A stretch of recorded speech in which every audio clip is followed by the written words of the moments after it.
महाभारत युद्ध हिंदू धार्मिक ग्रंथों के अनुसार सबसे विध्वंसकारी युद्ध था। इस युद्ध में अनेकों शक्तिशाली योद्धाओं ने भाग लिया। इन योद्धाओं को अनेक अस्त्र शस्त्र चलाने का अनुभव था।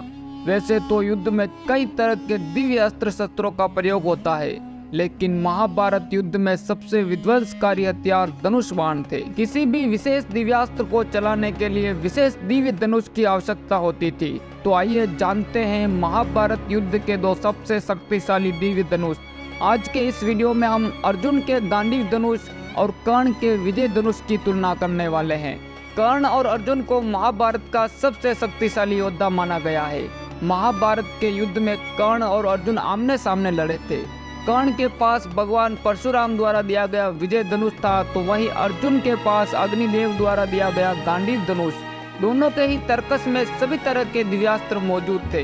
तो आइए सबसे पहले गांडीव धनुष की बात करते हैं। गांडीव धनुष अर्जुन के पास कैसे आया और इसे किस तरह बनाया गया, इस संबंध में 2-3 तरह की कथाएं प्रचलित है। कहते हैं कि दधीचि ऋषि की हड्डी से यह धनुष बनाया गया था, जबकि एक अन्य कथा के अनुसार यह कर्णव ऋषि की तपस्या के दौरान उनके शरीर पर दीमक द्वारा बामी बना दिए जाने के बाद उस बामी में सुंदर और गठीले मांस उग आए थे। जब कर्णव ऋषि की तपस्या पूर्ण हुई तो ब्रह्मा जी की सलाह पर उस मांस से 3 धनुष बनाए गए, पिनाक, सारंग और गांडीव। गांडीव धनुष वरुण देव के पास था, जिसे उन्होंने अग्निदेव को दे दिया था। अग्निदेव ने अर्जुन को दिया था। जबकि एक दूसरी कथा के अनुसार खांडव वन में इंद्रप्रस्थ बनाने के दौरान यह धनुष अर्जुन को मायासुर ने दिया था। गांडीव धनुष इतना शक्तिशाली धनुष था कि साधारण योद्धा इसकी पतंजा भी नहीं चला सकते थे। इस धनुष पर केवल अर्जुन और महाबली भीम ही इस पर पतंजा चलाने की क्षमता रखते थे। विराट युद्ध में गांडीव धनुष से अर्जुन ने अकेले ही कौरव सेना को हरा दिया था। गांडीव धनुष शब्दभेदी बाण चलाने में भी निपुण था। अर्जुन के धनुष की टंकार से पूरा युद्ध क्षेत्र गूंज उठता था। रथ पर सवार भगवान श्री कृष्ण और अर्जुन को देखने के लिए देवता भी स्वर्ग से उतर गए थे। इस धनुष का तर्कस अक्षय था। इस तर्कस के बाण कभी समाप्त नहीं होते थे। कुछ बाण तो लक्ष्य को भेद कर वापस लौट आते थे। यह धनुष देवता, दानव तथा गंधर्वों से अनंत वर्षों तक पूजित रहा था। वह किसी भी शस्त्र से नष्ट नहीं हो सकता था तथा अन्य लाख धनुषों का सामना कर सकता था। जो भी इसे धारण करता था उसमें अपार शक्ति का संचार हो जाता था। अर्जुन इस धनुष के बल पर पाशुपात अस्त्र, नारायण अस्त्र और ब्रह्मास्त्र छोड़ सकते थे।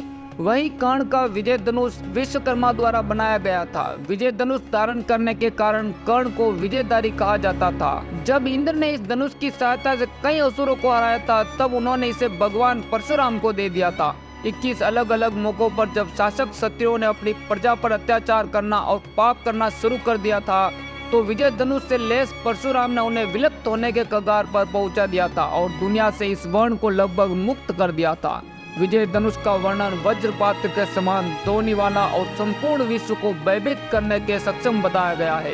शैव परंपरा में विजय को शिव द्वारा धारण किया जाता था और अपने भक्त परशुराम को प्रदान किया जाता था। ऐसा कहा जाता है कि धनुष की डोरी को किसी भी अस्त्र से नहीं तोड़ा जा सकता था और जब इसे चलाया जाता है तो यह प्रकाश की एक चकाचौंध चमक उत्पन्न करता है, जो इतनी उज्जवल होती है किसी भी दुश्मन को अक्षम कर सकती है। एक बार अर्जुन ने भगवान श्री कृष्ण से पूछा कि मेरे तीर से कर्ण का रथ बहुत दूर तक चला जाता है, जबकि उसके तीर से मेरा रथ कुछ कदम ही जाता है, फिर भी आप मेरी नहीं उस कर्ण की क्यों तारीफ करते हैं?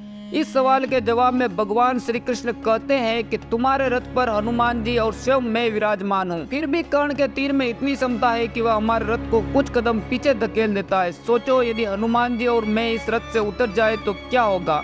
अर्जुन उनकी बात समझ जाता है। कृष्ण ने यह भी कहा था कि जब तक कर्ण के हाथ में उसका विजय धनुष है, तब तक तीनों लोकों के योद्धा एक साथ मिलकर भी कर्ण को नहीं हरा सकते। कर्ण के धनुष में कुछ ऐसी खूबियां थी जो अर्जुन के गांडीव धनुष में नहीं थी। विजय एक ऐसा धनुष था जो किसी भी प्रकार के अस्त्र या शस्त्र से खंडित नहीं हो सकता था।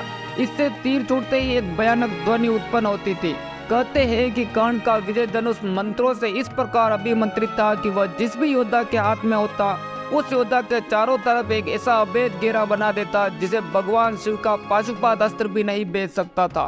मंत्रों से अभिमंत्रित होने के कारण उस विजय धनुष पर जिस भी बाण को रखकर चलाया जाता था, उस बाण की ताकत उसकी वास्तविक ताकत से कई गुना बढ़ जाती थी। कहते हैं कि किसी धनुष के प्राण उसके प्रत्यंचा में होती है और विजय धनुष की प्रत्यंचा इतनी मजबूत थी कि उसे दुनिया के किसी भी अस्त्र और शस्त्र से नहीं काटा जा सकता था। भगवान शिव ने इस विजय धनुष को देवराज इंद्र को दे दिया था। देवराज इंद्र ने इस अद्भुत और शक्तिशाली धनुष से कई बार युद्ध में असुरों और राक्षसों का विनाश किया था। बाद में भगवान परशुराम ने हे वंशी क्षत्रियों के विनाश के लिए भगवान शंकर की कठोर तपस्या कर उनसे यह धनुष मांगा, तो भगवान शंकर ने इस धनुष को इंद्र से लेकर परशुराम को दिया था।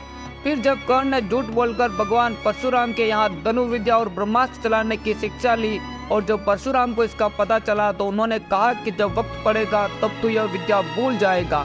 फिर बाद में परशुराम को दया आई तो उन्होंने यह विजय धनुष देकर आशीर्वाद भी दिया था कि तुम्हारी अमिट प्रसिद्धि रहेगी। कर्ण को महाभारत में तब तक नहीं मारा जा सकता था जब तक कि उसके हाथ में वह धनुष था। कहते हैं कि महाभारत युद्ध के 70वें दिन जब कर्ण कौरवों की सेना का सेनापति था तब उसने अर्जुन से युद्ध करने के लिए पहली बार अपना विजय धनुष हाथ में उठाया था। कर्ण और अर्जुन का भयानक युद्ध हुआ था, लेकिन युद्ध का कोई परिणाम नहीं निकल रहा था, बल्कि अर्जुन के सारे प्रयास विफल होते जा रहे थे। ऐसे में भगवान श्री कृष्ण ने एक कीचड़ भरे गड्ढे की ओर अपना रथ मोड़ दिया। कर्ण के सारथी शल्य ने भी अपना रथ उस रथ के पीछे पीछे चला दिया।